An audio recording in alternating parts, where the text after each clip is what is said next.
All right, Ben, MetaMentors, Crypto Rewind and Forecast. This is July 21st, the week of 2023. We're well into the summer. Got 4 good stories this week, but before we get started, like, comment, subscribe. Let us know what we should be covering. Matic 2.0, one of our very favorite coins. If you followed the show at all, we talk about it a lot. It's super user-friendly, and it's getting an upgrade. Chainlink is combining with the world banking system, SWIFT. Huge move there. This has been coming on. It's official now. Gary Ginsler has some choice words for crypto and also AI. And then Hive Mapper, we've covered this before, but if you have a big summer road trip coming up or you travel, this is an incredible way to get paid in crypto for driving. Ben is going to cover it. He's actually getting ready to take some big road trips, and he's going to cash in. We may lose him off this channel permanently. We'll have to see. So thanks for watching. Let's get going. All right. So like Ryan said, one of the first coins we're going to talk about is it was Matic token. It's the Polygon network. But Ryan and I have used it quite a bit with Next Earth as one of the big projects, but it's very inexpensive. It's a layer 2 for Ethereum, but it's available on all the blockchains. You just have to take a little bit of time and a little bit of Matic token to bridge it over, and then you got to wait a little bit for all that stuff. Well, it's been super user-friendly, and it's about to get even more super user-friendlyable because they're going to make one new token. They're getting rid of the Matic token, and it's going to be the POL token. I'm not sure how people are going to pronounce it, if it's POL or POL or POL, but it's the POL token. And what it is a universal blockchain token. So you won't have to bridge it. You won't have to move it around.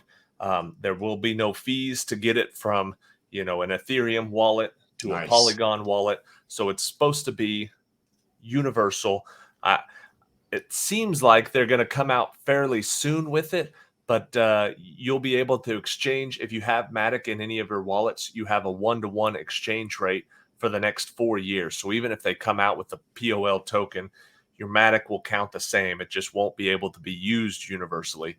So you will need to switch that over, which one of the things we like to point out on this channel, and I like to point out that we like to point out this kind of stuff, is that even when the prices are down, even when stuff's not happening in the public eye, this isn't something that they can just whip together real quick. This has to be years in the making, and they're finally coming out with it. They're finally announcing it, which it is not a coincidence that it's at the same time that Ripple had just got the kind of the okay from the SEC.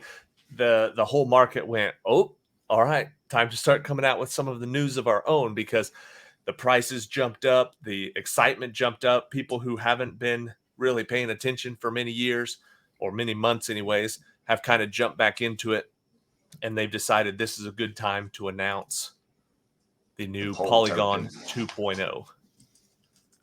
Yeah, that's I don't know anything about this. This is news to me, but like you said, we use the heck out of the Matic token. It's just such a user-friendly token. I remember when you said, you realize you're like, I don't have any tokens. Why don't I have any of these? And you're like, oh, it's because they're so easy to use. I'm just exchanging them and buying stuff with, and I don't even think twice about it. I need to buy and hold some. Yes, over the last year, I bought more Matic tokens than any other cryptocurrency, and I had less Matic tokens than any other cryptocurrency. But that's because we are actually involved in projects that you get to use the Matic token, for buying and selling and NFTs. And we used it on Ethereum, and we've used it on the Polygon network. And now they're going to make it even easier. And they're going to have one token, the POL token, which will be able to be used on all the blockchains. It was actually brought to my attention earlier today by another person who uses the Next Earth platform that says, whoa, have you already done this? Why haven't I heard about this? And I was like, I haven't heard about this. The article here from Polygon says July 13th. So that was only 5 days ago. So this is all very new information, which, again, surprisingly, the week that the SEC came out and said Ripple was not a security, they've got other stuff. And I know that Matic was one that was also kind of in the crosshairs. So I'm guessing that they've been working behind the scenes on making sure that the POL token was, however they're going to release it, will be clearly a commodity as well and not a security. Whatever Ripple did to pass the test, whatever guidelines they've set down, Polygon's probably going to do that. So very interesting. I know I have some in a wallet. I guess we have 4 years, so we're not in any hurry to switch them. But the POL token, pretty exciting. Yep, we'll see Polygon where it goes. 2.0. See where it goes. If we've learned anything from Ethereum, you put 2.0 at the end of it, people are interested. It skyrockets. Yes. All right, Ben. As we've talked numerous times, we like foundational pieces, picks and axes. We talk a lot about interoperability, onboarding of like normal companies or Web 2, which is the current internet companies, and then talking about practical use also. Those are main pieces for crypto and Web 3 to actually not only survive, but prosper. When you have a project that is incorporating all of those, that becomes a very, very strong project. Chainlink, I don't know that we've talked much about it, maybe in passing or whatever, but Chainlink has developed this ultra secure, what's called an Oracle network. But basically, and I'm going to give this very simple terms the way I understand it, but the Oracle network is basically a huge system of software or computers or combination of that it can go out and obtain information through the internet for different things upon its need. And so Chainlink has started to partner with the Swift banking system. And if you're not familiar with that, basically that's the internet of banking. That's what all these banks, not all of them, like 11,000 or more banks across the world use to actually communicate in the transfer of funds and accounting of funds. And so Chainlink cooperated with them or got connected with the head of the Swift banking organization a while back, and they started working on these deals, and they have just rolled out their protocol this week, and it's going through a quick test, and then it's being rolled out on the big stage this Thursday. So it's happening real fast. So you're talking about interoperability, you're talking about onboarding banks as we know it, and you're talking about an actual practical use, day-to-day transactions, dollars in banking. Doesn't get a whole lot bigger than that. So the protocol builds upon Chainlink's extensive Oracle network to differentiate it from its competitors while it looks to capitalize on connections with traditional financial rails. So CCIP is the name of this protocol that Chainlink has put out, and you can see it's cross-chain interoperability protocol. It'll be first available on Ethereum, Optimism, Polygon, and Avalanche. And actually, I think they've added just a couple more to that just in the last day or two. So beyond having basic communication capabilities, the CCIP also has completed token transfer capabilities. So this is a huge step. So right now, the Swift system is basically just a communication system, and it's up to the actual banks to do the transactions between each other. This protocol will actually allow them to communicate and transfer assets via tokenization. So it's not just a messaging system, it's an actual transferring system, which goes into the whole deal about tokenization that we feel is changing so many different things. Was it last week you brought up Ripple is tokenizing real estate mortgages? And tokenization is a huge deal simply because it's so transparent and so easy to transfer assets and value on the blockchain that you can see it, it's fast. So everybody is starting to develop these systems. Well, the banking system is no different here. So targeting traditional finance money, connecting DeFi and traditional finance, just like I said. Here's a definition of the Swift system. There's like 11,000 banks or something that's involved within the Swift organization. When those real world asset tokens become available, they can go over the CCIP into the blockchain world, which will do two things. It'll grow the total industry size of the entire blockchain industry, and it'll provide diversified collateral. Let me bring up this next article here. It gives a little bit more statistics. So as you can see in this article, and like normal, we'll have the links down below. This is the article they put out just a month ago in June. And you can see the title there, Banks Can 10X the Blockchain Industry, says Chainlink co-founder. So obviously, if you're bringing on 11,000 plus banks, and you can imagine there'll be more to follow with this type of superior technology, your blockchain usage is going to grow exponentially, maybe as much as 10 times. So this article just touches on some of the stuff I just talked about, but I did want to point out, reiterate here, connecting to hundreds of different chains is not feasible for most banks. So it's talking about blockchains. Chainlink aims to save thousands of global banks time and money by linking chains through one integration. So again, all these banks will be able to not only communicate with themselves and transfer tokens and value, they'll actually be able to work with private blockchains and public blockchains. So they will all be working together, but they'll also branch into other financial institutions because of this Oracle network that Chainlink has produced that's so secure and so obvious.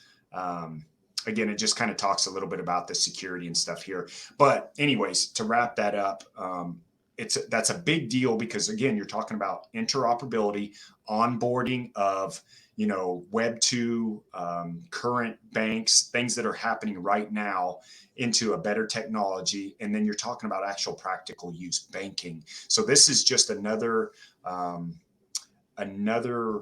protocol or another company, another crypto that has real practical usage, and it's happening like right now. We're in a bear market, and that's not stopping any of this. I mean, this stuff is rolling out as we speak.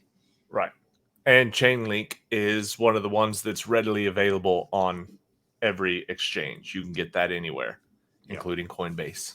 Yep, and it took a nice jump here this week, too, like a lot of the others too, especially with this news. So anyways, that's what I got on Chainlink. This will definitely be something we'll be keeping an eye on.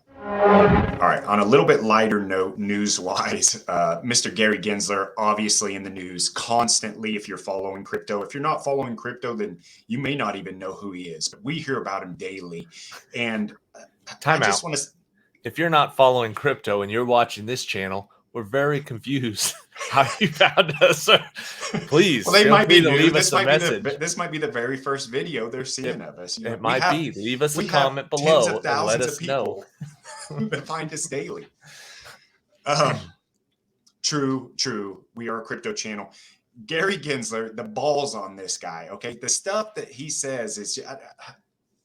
Let's just get into this. All right. So here's the title. Forget crypto, Ginsler says. AI is the transformative technology of our times. He might be right, but who the hell is he to give his opinion on AI? What does that have to do with his position at all? So he obviously he's taken a huge loss. Now, if you ask him, he won with and it's not over, but the Ripple. The Ripple, yeah, but I was thinking of the court terms that they just had. The case is not over. It's a temporary part of the trial. Anyways, doesn't matter. You can look it up yourself. But I find it hilarious that he got his teeth kicked in last week. You ask him, and he thinks, and he's pitching it as a win. It is not a win for him. It's a win for crypto and us retail investors. But so let's jump in here. I want to keep this short. So here's Gary Ginsler. This is a recent decision just a handful of days ago. So that's his comment, like nobody's paying attention. Yeah, we know this just happened. It's all over the news. We're pleased that from the decision recognizing the importance of protecting investors on institutional investors, and while disappointed on what they said about retail investors. So he's getting into there a little bit. And then it obviously gets into the Ripple case here a little. It's possible that Ripple and the SEC reach a settlement and avoid a trial. So now we're pushing along. This thing might get settled out of court because the SEC is starting to lose. And Gary Ginsler his argument is falling to pieces, which we've all known was coming. So then he kind of starts to change the subject a little bit. He starts talking about, I was so honored to go up to MIT in 2018 and get involved in the intersection of finance and technology. He wanted to remind everybody that, hey, I was teaching about blockchain and crypto. I know I'm hip, kids. I know what's going on here. You should probably listen to me a little bit. He's kind of throwing his ego in there a little bit. And that's how I read it. But then he decides, as they start asking him questions about it, he wants to change the subject. He says, I, for one, I've already stated here clearly, I think artificial intelligence is the transformative technology of our times. So I'm completely confused at his position at the SEC. What does that have to do with AI at all? Why is he giving? It's like a Hollywood actor giving you their opinion on politics when they have nothing to do with politics. They just feel like they have this position, and now I'm going to tell you something that I feel you need to know and pay attention to. Ignore me getting caught with this hooker back here. Let's talk about this over here. Like, ignore crypto. Let's talk about AI. That's what you really need to be concerned with. Anyways, I don't know if it's totally newsworthy, but this guy doesn't cease to amaze me in his ego that he's got with this stuff. So it'll be interesting to see how much longer he sticks around. And on the closing note, I did see that the judge is now ordering actual investigations into the stuff that's been going behind the scenes with the SEC and all their makings there, because clearly some of that's starting to get exposed that is not right. So it's going to be an interesting couple of years. It'll be real interesting when it turns out that he's got a decentralized wallet filled with all of this stuff. You know what I mean? And it's just like everything, coming. Like the congressman with the stock market. And it's like, you can talk it down and talk the price down all the while you're filling your bag, and then be like, actually, the SEC said it's a commodity, not a security. The price goes up, and it turns out Gary Ginsler's got a MetaMask wallet with $1 billion in there. Yeah. There's no way he's not in deep on this stuff as far as I'm concerned. We're seeing that over and over again, but what do I know? I guess we'll find out. That's what I got from Mr. Gary Ginsler. I'm sure he'll have something good for us to cover here next week also. Bless you. All right. If you're getting ready to do a summertime road trip, which I am, I was telling Ryan about, I got a couple of big cross-country road trips coming up. And I know we talked about this project earlier this year. We talked about it in January, in fact. I ordered it in February. And if I was going to rank this project, they would have a very low score on efficiency and timelessness, or timeliness. That's the word I'm looking for. So I ordered it the beginning of February. They said it was going to come out in March or April. After that, I sent them a message. They said it would probably come out in May or June. Then they said July, and then they said they're still not ready. And they only respond when I talk to them. They don't send out emails updates to let me know. So I finally said, well, here, I'll show you what we've got here. This is what I ordered right here. It's called the that's cool looking Hive Mapper dash cam. I actually ordered the smaller, skinnier, sleeker one with the multi cameras and the built-in USB charger, so I can use it like a real dash camera.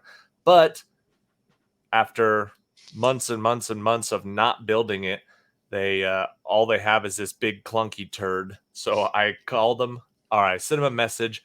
I said, I'll take the big clunky turd and the big refund, because the other one was a couple $100 more. So I've got these road trips coming up. I need to have it because I can't waste all that driving without racking up as much as I can. So I've got this big old clunky one.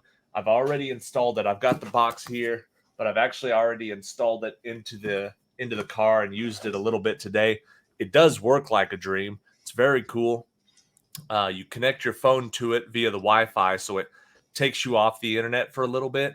Once it's going, though, you can disconnect from the Wi-Fi, and it'll record for several hours before it goes, okay, connect me back to your phone, and then it'll dump it over there and immediately upload it. So it doesn't clog up your internet, and it doesn't really clog up your phone either, because as soon as it goes to your phone, it gets uploaded to their servers and then deleted off your phone. So you need to have a little bit of room, but it doesn't hold all that stuff in there. So pretty neat. And like I said, the big clunky one, doesn't have an ability for me to pull the video off of, but this other one, you can use it like a dash camera. So if I were to be in a wreck, it's got a thumb drive where I can pull video off of it. And this one doesn't really have that, but it is capable of mining. They're actually mining honey is the token. And I'll show you the map. Yeah, we did months back. We did an episode. What was the title of it? It was basically about getting paid with crypto. 5 ways you did, or 5 something. That ways. was really, really good. And this was the one you were really looking forward to, if I remember correctly. Right, because I have it. I think I had all the other ones, and this was the one that I did not have. So this is the honey token. You hook it up to your phone. Here's the map. This is where it's being used in the world right now. The project itself is making a decentralized, we'll just compare it to a Google Maps, like a Google Street View. You see all the Google cars driving around with the cameras up on the top of, and so they got to buy the cars, they got to buy the cameras, they got to pay the people, they got to do all that. One thing that the blockchain affords is the technology and the ability to have a whole bunch of much smaller entities building a much larger database. So they've got, here's the information over here on the side. They've got almost 20,000 people with Hive mappers in their cars worldwide, available in 680 regions, and they've mapped 3.76 million kilometers. America, obviously, the West is the big one. Here's Western Europe, and here's America. Where I live, up here in Ohio, it's the big highways are pretty well done, which it seems to be pretty popular, like XYO with truckers. So truckers will put it in because they're driving lots of miles every day. So they are staying on the highways. What's cool is where I'm at and where I drive for Uber, all the side roads in here, you can see the roads that got traveled, and those are the big highways. But everywhere that I drive for Uber, I go up and down all of these roads all the time. So you get more credit if you're the first one to map a road. You can see this light pink road over here has been mapped once, and then this one has been mapped several times. So the darker pink it gets, the more people have rode on it and the less points you get. If there's no pink, then it has not been registered. What I drove today isn't registered yet. Apparently it registers at the end of the day and then uploads it all at once. And then you get paid once a week based on how many miles you go and how many new roads you get. So I will be excited to keep up with this and update the channel, and we'll see how much I get and how much it's making and whether or not it was worth it. I think I paid $699 for the good one, and I think I got a refund of about $300 when I took this one. So that one's I think it's like 300 or $350 or something. I'll figure out all the specifics, but that's kind of the break even point. If I don't break even with that in the first year, then I mean, because you could just buy the honey tokens outright, like the XYO tokens. You know what I mean? So who knows how lucrative it is? The idea is you get a whole bunch of the coins right now while they're super cheap for free just by driving, and then hopefully in the future they go up. But yeah, one your plan's not to spend them. You're gonna just hold them for now. And just like the XYO tokens that I use while I'm driving, it's just every week I just dump them in. There's not very much, but the price is super low. So hopefully in the future, the price of them goes up. And I figure this is why I needed to get the cheaper one now rather than wait and risk not getting the bigger one before next month, because I'm going across the country. I mean, I'm going Kansas and Texas, then Kansas and Texas and back. And then I'm going it's a little bit further north through Nebraska, through Denver, down to Las Vegas, then to Santa Monica, and then Highway 66 all the way back. And I just thought, man, what a waste it would be if this good one came in, 2 days late, you know what I mean? Or something like that. I couldn't risk it. So I got this big guy. I don't know how much this pays, and I don't think I'll quite make my money back with these first couple of road trips, but I will be putting some serious miles on there. So it will be interesting to see. I'll know by then if it's going to be worthwhile. because just depending on how many, because I'll be driving thousands of miles all at once. So yeah, very exciting. I like this kind of stuff. I like not only the real world integration, but also the ability to paid. participate for free. It's everything else that I've done has been free. I did have to buy this webcam. And like I said, the reason I picked the more expensive one is because I thought, well, I might as well have a dash cam also that I can use for my own purposes. But that's not the case with this. They do give you the option. You can see it here. You can mount it on top of your car while you're Seems driving. like a bad idea. But that's what I thought was you would have to, maybe if you wanted to go out during the day and just mount it on there and just drive around. But I plan on keeping mine in there pretty much full time because I drive for Uber so much. So hopefully I'll put a lot of miles on it and get a lot of cool stuff. But You'll let us know. I will be letting you know. Cool. Good use. Practical use again. Mm-hmm. All right. Well, that's our episode for this week. Thanks for watching. Come back and visit us again, y'all.